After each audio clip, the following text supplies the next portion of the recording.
Jotend arita e kaunti ma Homa Bay koro chiwo seche 24 ne jolupo matiyo kod kiluwa maricho mondo mi ochiwgi ne obila kanyakla kod apisas mochung' ne chenro mag lupo.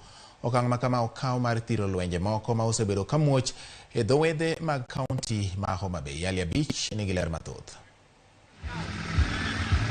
Jolupo e dho wedhe mopogore opogore e kaunti ma Homa Bay osebedo gi lwenje moko e kindgi ka gidhi nyime kod chenro mag lupo, lwenje ma bende koro yangore ni kelo kod itiyo kod kiluwa ma chik ok opuodho to ok wach mar laro kiewo mar lupo. Kaluwore kod lwenje ma kamago, jokombe mag dho wedhe e sub counties 4 ma jolupo osebedo ka nie gi lweny ne obago romo kod tend arita kwe mar manyo yore ma iduoko go chien lwenjego. Jalup commissioner e sub county ma Homa Bay Jude Wasonga ogolo siem ne jolupo matiyo kod kiluwa maricho mondo chiwgi e lwet obila e bwo seche 24.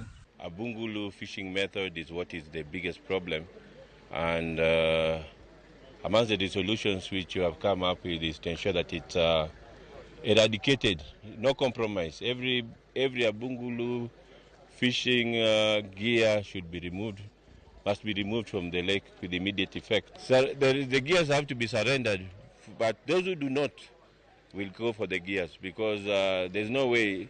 What is illegal, and will not agree for it to be done the way things have been going on. Because if it's illegal, it's illegal. There are no two ways about it. Either they surrender it or we go for it. Jakom dho wedhe manitie kaunti ma Homa Bay Edward Remo oyango ni lweny ma osebedo ka dhi nyime kind jolupo ok en wach laro kiewo mar lupo ka ok ni lwenje ma kamago ikelo kod wach tiyo kod kiluwa moko maricho e kind jolupo ka ogolo siem ni tim ma kamano ok negi yie mondo med dhi nyime. Ung'eyo ni nitie lweny mane gore e hondo ma Homa Bay kama ilupe gi jolupo ma West Karachuonyo, Rangwe sub county, Homa Bay sub county, to gi pata Usuba ma en Lambwe kod Gembe. Warealize ni onge wach mar dhao mar mpaka to nitie wach mar tungni ma wuok kuom kiluwa marach ma jomoko lupo go. Jokombe ma bungulu ae beaches gi ome 24 hours mondo surrender bungulus go ma ka ok otimore kamano to gibe gibiro wito tijegi. Siemo dho wedhe duto man gi kiluwa man bungulu e Homa Bay County ka nikech ene mwachako kode, wedhe machalo kaka chuodho, wedhe machalo kaka banana, wedhe machalo kaka lela wacho kanuoyo ni wedhe machalo kaka kanye lela, achich, ondago, all wedhe manitie ma oketo bungulu kani kuomgi kanyo nego wuog maler ni en siem mager ni gimoro nyaka chak tim chakre kawuono. Ka gisingo neno ni nam lolwe oritie yo mowinjore mondo jolupo otime onge kod koko ni nam nyaka wariti. And wayiere kawuono kaka Edward wacho ni wadhi rito nam ma ok wadhi weyo ng'ato oko. Rech nyaka duge nam, tho nyaka rume nam, conflict nyaka rume nam. And ujumbe ni adwa no chop ne the rest of the counties.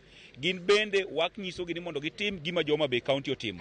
Mondo giket such kind of meeting, mondo waket nam Abungulu free zone. In fact, dwarwa maduong' en ni nam kik bed gi kiluwa mora mora marach e aina yoyote. Bang' romo makamano, geno koro nitie lwenje moko mosebedo ka dhi nyime e dho wedhe mantie kaunti ni koro biro dok chien. Alia Beach, Ramogi TV, Homa Bay. Ramogi odiochieng' manyoro nyobedo odiochieng' manyo